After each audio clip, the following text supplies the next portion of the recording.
Why do we have stress? We have stress because we feel hopeless in a situation. How many times have we felt like the end of the world has come over a particular problem, and when you think back 5 years down the road, you go, that was really kind of silly because it all worked out? Hasn't just about everything in our life always just kind of worked out? Why is it in the moment we can't figure that out? It's because we have a Yetzer Hara. The Yetzer Hara is going, no, you need to overreact. You need to do something about this. If you let this keep going on like it is, it's going to mess up your family. It's going to mess up your home. And look, the best thing you can do is run away from your whole problems. Get away from it. Divorce the old klutz. Right? That's your Yetzer Hara. It's telling you what to do. And then when you make the decision to do it, what happens? Yetzer Hara says, you are such a miserable human being. You made this decision. And then with the help of the Satan, Hasatan, he accuses you before Hashem. Look at this person. They're supposed to be righteous. They just blew a gasket right in the middle of the store, overpriced items. My wife was telling me today she was in the store and a lady came up to the counter and she was going to pay for a loaf of bread. It was a very good deal. And she said, oh no, I'm not paying. It's just like expired.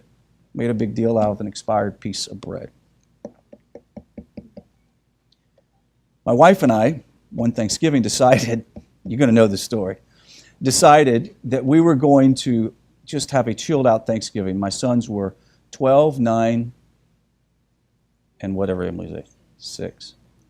And we were just going to have like just a real simple dinner, and then we're going to go watch a movie or something. And Nate and Michael, my two boys, I only later found this out, that they constantly conspire to pester me, right? They would make me think that I've slept all day when I woke up because I work night shift, and they'd tell me, hey, it's late, you need to get up, and really I'd slept 2 hours. I don't know if you knew they had done this in the summertime. And I would get up and I'm blurry-eyed and they're kind of helping me around and they're getting me coffee and they're being all nice. Really, they were winding me up, knowing that I'd only slept a couple of hours. And then I say, hey, we'll go outside, we'll see you tomorrow. And they go outside to play. And then I realize they just woke me up and I've slept 2 hours, right? So they're constantly winding me up. So this time, they come to the dinner table in their underwear. I told them, I said, it's totally inappropriate. Go put some clothes on to sit at the table. So they are in the room, and you can hear, ow, oh, ow, Michael, stop. That's what you hear the whole time. Finally, I said, get in here quick. We're ready to eat, so we're waiting. Little Emily's sitting there like she always is, prim and proper, ready to eat. They come in, and now they have underwear and T-shirts. I was like, go get some clothes on. Right? They're winding me up. I only know that they do this kind of stuff after they're adults. They wouldn't tell me then. So they then finally come in and they're sitting around the table. And I said, let's have a divine moment. I said, let's talk about all the good things that has happened in your life. I said, Nate, we'll start with you. You're the eldest son.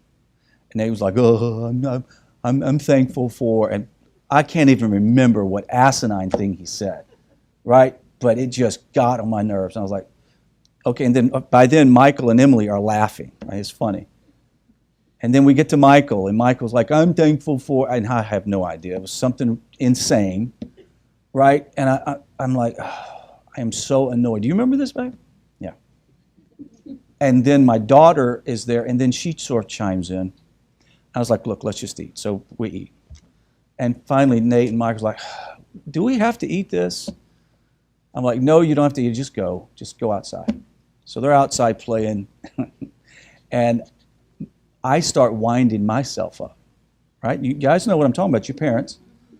And my wife was putting away the dishes, and I'm going, we're trying to raise these kids to be respectful, and they're not being respectful. And, you know, we do the right thing as parents, and we try to be a right example. I'm just going, da-da-da-da-da-da-da, and I'm putting dishes in the sink, and bringing stuff over, and cling, cling, cling, cling, you know, making noise.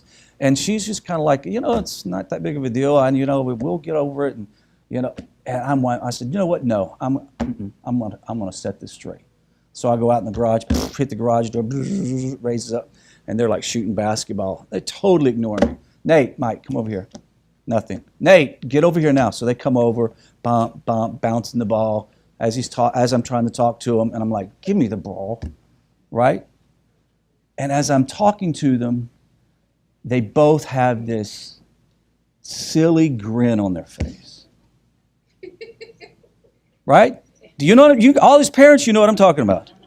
And I said, wipe that expletive, first time ever with my kids, grin off your face.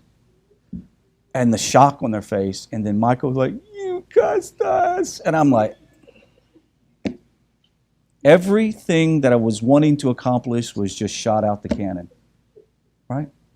I just said, go play, shut the door. Felt horrible. Why did I say all this? Is because I allowed my Yetzer Hara, my evil inclination, to wind me up. Instead of sitting there thinking about, okay, they're kids, they're having a great time, it's Thanksgiving, they're getting ready to enjoy the movie, whatever. I didn't even think about that. I had my ego involved. My ego was hurt because I didn't feel like that my sons were being the great patriarchs that they should be or something, I don't know. And it was a very, very awakening moment for me, and especially since I used language that I shouldn't have used.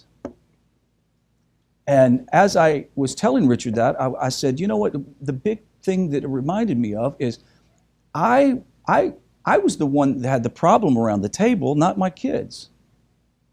Because I was letting them stress me out. I was letting my kids stress me out. Because whatever they were doing, my Yetzer Hara was encouraging me to react to what they were doing. Instead of step out of the situation, think clearly, think with my Yetzer Tov, and be logical about the whole process. The Yetzer Hara was doing just like my two boys were doing, and every time something would happen, it would say, see, you're not a good father, because if you were, these kids wouldn't be acting this way. Right? You hear it? Whispers in your ear.